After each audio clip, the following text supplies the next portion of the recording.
Welcome to this explainer. Today, we're jumping straight into an absolute powder keg of a story, the explosive collision between the mighty Roman Empire and the ancient Celtic world. We're going to explore a tale of blood, rebellion, and a totally fascinating linguistic mystery that actually still echoes in the world right around us today. Let's get into it. Okay, let's dive into this. Just listen to this terrifying description from the Roman historian Cassius Dio about Queen Boudica. In stature, she was very tall, in appearance most terrifying.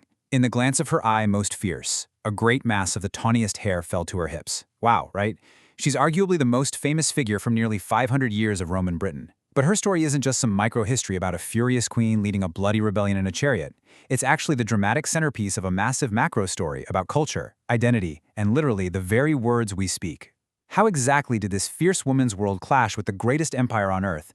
And well, what kind of linguistic fallout did that leave behind?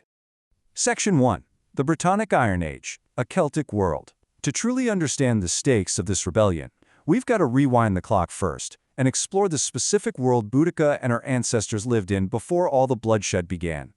Here's our timeline. We're starting way back in the Brittonic Iron Age, around 500 BC, hundreds of years before Rome even glanced toward Britain. Then, we'll track the Roman invasion in 43 AD, the explosive Iceni rebellion around 60 AD, and finally, the surprising linguistic aftermath that culminated around 700 AD. Tracing this chronological flow shows us exactly how an ancient culture clashed with a colossal empire, creating a ripple effect that permanently altered history. So, long before Rome ever showed up, the people of Britain shared a really profound cultural bond, their language. Common Brittonic was an ancient insular Celtic language spoken throughout Great Britain. Now, what's absolutely crucial to understand about the mother tongue of Boudica's tribe, the Iceni, is that it was entirely oral. They had zero written texts. Everything from laws and myths to history and family lineages was passed down strictly by word of mouth. Because of this, physical evidence of their exact words is incredibly scarce today, which makes the survival of their linguistic legacy all the more remarkable, as you'll see. Who exactly were the Iceni? Well, they lived in what is present-day Norfolk and Suffolk. And they weren't just some disorganized group waiting to be civilized. They were a highly sophisticated Iron Age culture. We're talking expertly forged iron weapons and completely gorgeous, intricate gold jewelry. They rode horses, they drove chariots, and they lived in a very structured, hierarchical society ruled by kings. They were a proud, traditional people, deeply rooted in their land, their customs, and of course, their common Brittonic language. Let's move to Section 2. Rome arrives in Britain, the culture clash. In 43 AD, Emperor Claudius's legions arrive, and the balance of power in the ancient world is about to shift permanently. The Roman invasion literally split Britain into two completely distinct cultural realities. Down in the lowland zone of the south and east, the region became thoroughly Romanized. You had bustling urban centers, elites adopting Roman customs left and right, and the rise of a spoken language called British Latin. But up in the highland zone to the north and west, things were entirely different. Over there, Romanization was minimal. It was highly rural, populated mostly by peasantry, and they fiercely retained their native Brittonic language. So geography was essentially dictating both the culture and the survival of the language itself.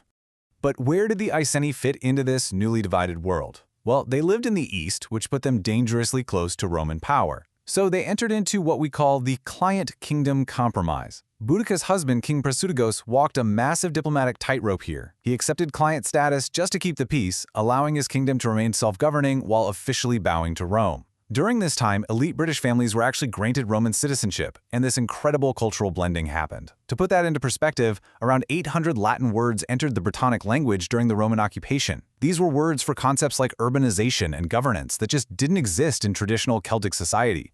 Section 3. Boudica and the Rebellion, the Spark of War.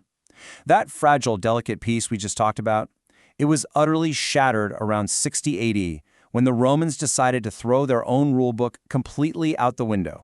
So the crucial point here is how incredibly fast diplomacy devolved into total atrocity.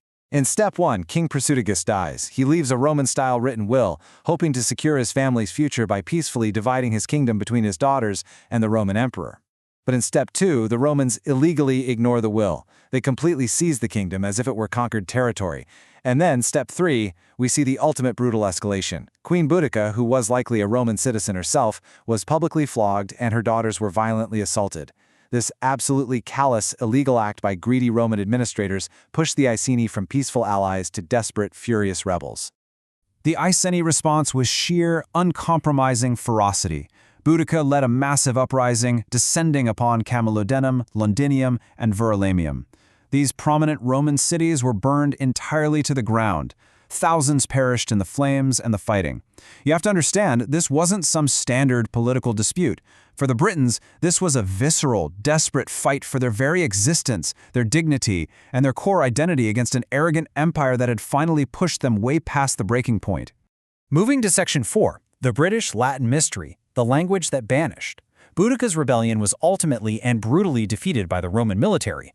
But if we step back to look at the macro-level aftermath of the 400-year Roman occupation, we uncover a massive historical puzzle.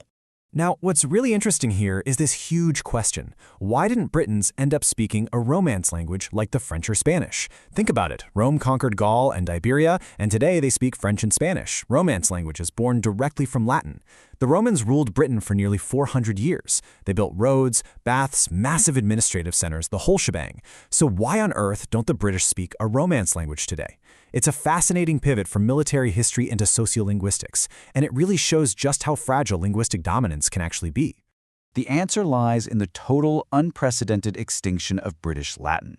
First off, British Latin never really became the language of the common everyday people. It was more of a hypercorrect, upper-class school Latin, spoken mostly by the urban elite. So, when the Roman infrastructure collapsed and the Anglo-Saxons arrived in the 5th and 6th centuries, they completely displaced this Latin in the lowland zones with Old English. Meanwhile, those upper-class Romano-Britons fleeing the invasions retreated into the highland zones. Finding themselves vastly outnumbered by the local rural peasantry, these Latin speakers simply assimilated back into the native Brittonic language. By 700 AD, spoken British Latin was completely extinct as a vernacular. Gone. Finally, Section 5. The legacy of Brittonic, echoes in the landscape.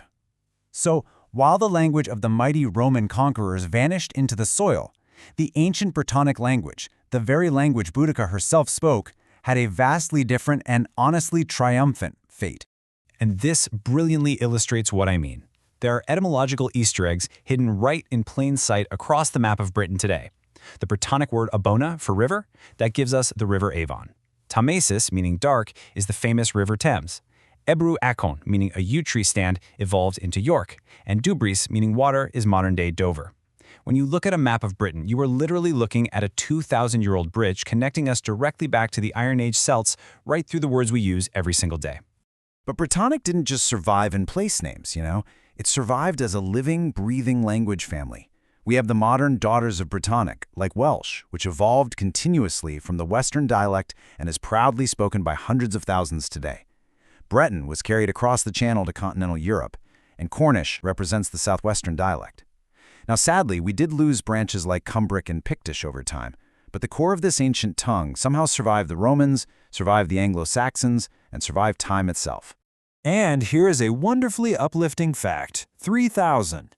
The Cornish language, which for centuries was considered effectively extinct as an everyday spoken language, has actually experienced a passionate modern revival. Today, there are over 3,000 speakers with varying levels of fluency working hard to keep this ancient southwestern Brittonic dialect alive. It just proves that languages are incredibly resilient, right? Cultural identity can endure even the bleakest historical odds. So we'll wrap up with this final provocative thought. The mighty Roman Empire brought its terrifying legions, built its spectacular cities, and imposed its rigorous laws. Yet, its language vanished completely from everyday British speech. Meanwhile, the oral language of the conquered, ancient Britons, the very language of Queen Boudica and the Iceni, survives to this day. So who really won the battle for Britain's voice? It leaves you wondering, what other invisible histories and ancient echoes are hiding right beneath our feet, just waiting to be explored? Thank you so much for joining me on this explainer. And hey, keep seeking out the stories hidden in the words right around you.